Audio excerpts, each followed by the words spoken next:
L'année 2017 est marquée par une situation et une évolution budgétaire et financière toute particulière et j'allais presque dire assez exceptionnelle, puisque nous avons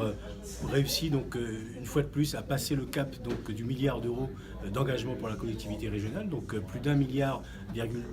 donc consacré donc à la fois à des programmes d'investissement, mais aussi à des programmes de fonctionnement comme la continuité territoriale par exemple. Et la collectivité régionale, deuxième élément, continue à beaucoup investir, puisque ce sont plus de 700 millions d'euros qui sont consacrés à l'investissement. Et je le dis également, pas simplement au projet de la nouvelle route du littoral, puisque nous sommes dans une logique qui est celle de continuer à irriguer l'ensemble des thématiques, que ce soit au niveau des lycées, donc de l'éducation, mais également de l'ensemble du réseau routier, des problèmes liés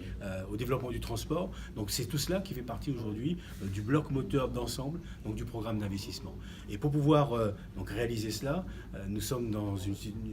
faisons extrêmement attention également, dans une situation de vigilance sur la bonne santé financière de la collectivité régionale. Et si on ne devait retenir qu'un chiffre ou deux, donc le résultat, l'épargne brute donc de la collectivité, qui permet de mesurer finalement notre capacité d'autofinancement, qui permet de mesurer la différence entre les dépenses de fonctionnement et les recettes de fonctionnement. Donc cette épargne brute donc, est de plus de 150 millions d'euros donc en 2017, et donc ce qui montre encore une fois, ce qui témoigne encore une fois de la bonne santé financière de la collectivité régionale. Donc nous avançons à un rythme soutenu, mais nous avançons en nous donnant aussi les moyens d'une vraie ambition et d'une vraie vision que nous avons pour la Réunion. Si vous me posez la question de savoir est-ce que ce qui a été engagé a été complètement finalisé, la réponse est non. Bien sûr, il y a encore devant nous un vrai chantier, il y a encore devant nous de vrais sujets d'inquiétude. Nous ne pouvons pas effectivement nous satisfaire aujourd'hui d'un taux de chômage de plus de 22%, même s'il est en vrai recul par rapport à 2010. Nous ne pouvons pas nous satisfaire non plus d'un taux de croissance de 3% aujourd'hui, même s'il est 3 fois supérieur à ce que nous avons au niveau national. Moi, je veux qu'on aille plus loin, je veux qu'on aille plus vite, et je veux que nous puissions effectivement apporter davantage de réponses aussi aux Réunionnais, en particulier aux jeunes Réunionnais qui sont mieux formés, mieux qualifiés. Donc il y a encore un travail à mener, à la fois d'engagement sur les grands chantiers réunionnais, donc c'est le cas aujourd'hui sur un certain nombre d'entre eux qui sont connus, mais nous avons encore du travail à mener sur le transport en commun, sur les projets de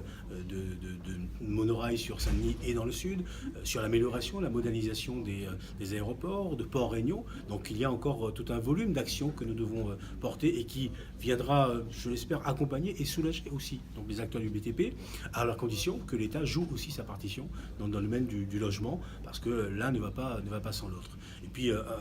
avec le même souci donc d'une dynamique économique à renforcer, mieux accompagner et toujours mieux accompagner donc les créateurs et les porteurs de projets, que ce soit dans le domaine du tourisme, des énergies ou du numérique par exemple, pour ne citer que ces exemples. Donc il y a encore des choses à faire. Évidemment, il y a aussi des éléments de satisfaction et s'il y a un chantier, oui, sur lequel nous devons peut-être encore travailler davantage et le faire de manière collective, concertée, c'est peut-être effectivement le sujet de l'illettrisme que vous avez soulevé. Mais pour cela, il faut là aussi que l'ensemble des partenaires jouent le jeu. La question de l'illettrisme, ce n'est pas en bout final que nous le réglerons, c'est si nous prenons le problème donc à bras le corps, collectivement, ensemble, et que nous le prenions dès le départ. C'est-à-dire qu'il y a un travail qui doit être mené au niveau de l'éducation nationale, qui doit être beaucoup plus performant de ce point de vue, pour faire en sorte que nous ne nous retrouvions pas effectivement avec des jeunes et des générations de jeunes